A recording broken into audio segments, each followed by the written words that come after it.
साथियों नमस्कार, मैं आपका दोस्त प्रदीप कुमार आपका फिर स्वागत करता हूं हमारी नई कहानी में। आज की हमारी कहानी का शीर्षक है बुजुर्गों का महत्व। दोस्तों, एक जगह एक लड़की और एक लड़का रहते थे। वो आपस में एक दूसरे से बहुत प्रेम करते थे और दोनों एक दूसरे से शादी करना चाहते थे। तो लड़के ने एक दिन लड़की के परिवार में जाकर के रिश्ते की बात स्टार्ट कर दी, लेकिन लड़की के पिता शादी से नाखुश थे। परंतु काफी बात करने के बाद, काफी कहने सुनने के बाद आखिर एक शर्त पर लड़की के पिता ने शादी के लिए हाँ कर दी। शर्त यह थी कि शादी में कोई भी बूढ़ा आदमी नहीं आएगा। लड़के ने कहा, शादी में बूढ़े आदमियों का क्या काम, ये तो वैसे भी किसी काम के नहीं होते। ठीक है, शादी में कोई बूढ़ा व्यक्ति नहीं आएगा। फिर क्या था, शादी की तैयारियां शुरू हो गई।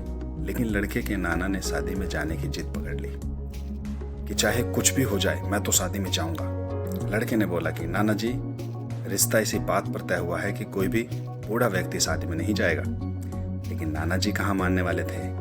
नाना जी की जिद थी कि मैं शादी में जरूर जाऊंगा। तो इतने में ही किसी एक व्यक्ति ने कहा कि कोई बात नहीं, नाना जी को ले चलते हैं। एक काम करिए, इन्हें किसी पोटली में बंद करके लेकर के चलते हैं। वैसा ही हुआ। नाना जी को पोटली में बंद किया और पहुंच गए शादी में। शादी की रस्मी रिवाजों का काम खत्म हुआ और फिर समय हुआ विदाई का।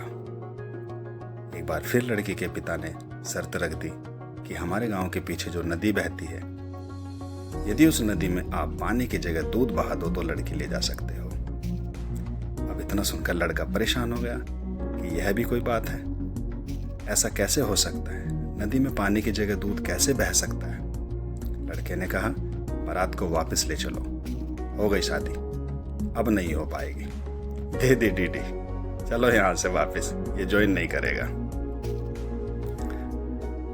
बारात वापस चलने लगी तो पीछे से एक व्यक्ति बोला कि अब बारात तो वापस जा ही रही है, तो कम से कम नाना जी को तो बाहर निकाल लो। कब से बोरे में बंद है, उन्हें क्यों मार रहे हो। जैसे ही नाना जी को बाहर निकाला, नाना जी ने कहा, क्या हुआ। नाना जी से लड़के ने कहा कि नाना जी, शादी नहीं हो पाएगी, बारात वापस जा रही है। नाना जी ने कहा, आखिर ऐसा क्या हो गया, बताओ तो सही।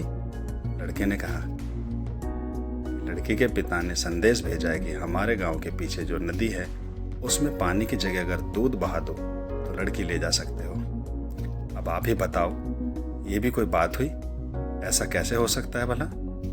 इतने में नाना जी ने कहा, बस इतनी सी बात पर कोई बारात वापस ले जाता है। लड़के ने कहा, क्या ये इतनी सी बात है। नाना जी, और नहीं तो क्या, कहाँ है वो संदेशवाहक, बुलाओ उसे। संदेशवाहक आया। नाना जी ने बोला कि जाओ और जाकर बोलो उस लड़की के पिता से कि हमने आपकी बात मान ली है। आप चाहते हो ना कि पानी की जगह उस नदी में दूध बहे, तो हमने दूध का इंतजाम कर लिया है, वो नदी का पानी खाली करा दें। संदेशवाहक ने जब ये संदेश लड़की के पिता को सुनाया तो उन्होंने कहा, जरूर कोई बूढ़ा आदमी शादी में आया है, ढूंढो उसे।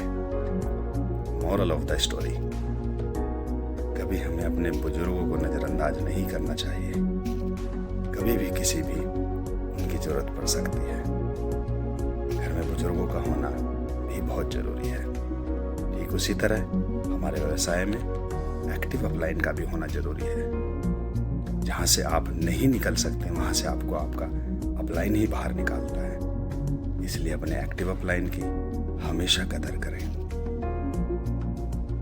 वीडियो देखने के लिए धन्यवाद।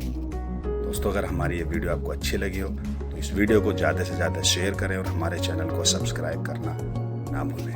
Thank you.